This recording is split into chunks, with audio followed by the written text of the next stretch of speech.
De la même manière qu'on ne change pas l'équipe qui gagne, ne change pas l'équipe. Toujours Jésus, la parole, le roc, jusqu'au bout. Jusqu'au bout, jusqu'au bout, ne change pas. Si la tempête a vaincu en 2025, si les puissants de ténèbres t'ont vaincu en 2025, si les attaques brusques t'ont vaincu en 2025, cette année, décide par la foi de ne pas être vaincu ni par la pluie, ni par le torrent, ni par la tempête. Au nom de Jésus, tout le monde vit la pluie, vit les torrents et vit les tempêtes. Certains sont détruits, d'autres tiennent. Qui sont détruits? Ceux qui ont fondé leur vie sur le sable, sur la religion, sur leur propre force, sur leurs propres œuvres. Mais lorsque tu fondes ta vie sur Jésus-Christ de Nazareth, tes combats deviennent ses combats, tes luttes deviennent ses luttes. Il devient ta forteresse, il devient ta citadelle, il devient ton bouclier, il devient ta fondation.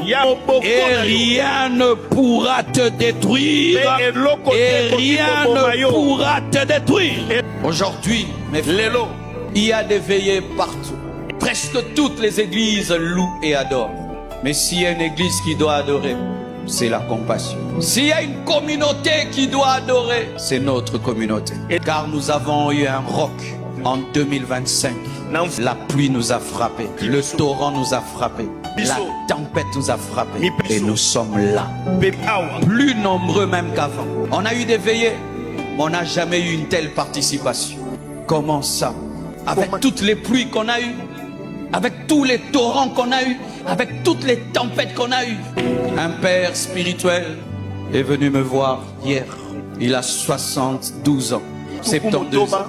Il m'a dit, pasteur, ce qui t'est arrivé cette année, c'est ce qui détruit les églises. Tu as eu affaire à des princes des ténèbres. On avait peur même que tu aies une crise cardiaque. Mais nous sommes là à cause de Jésus le roc. Jésus le roc.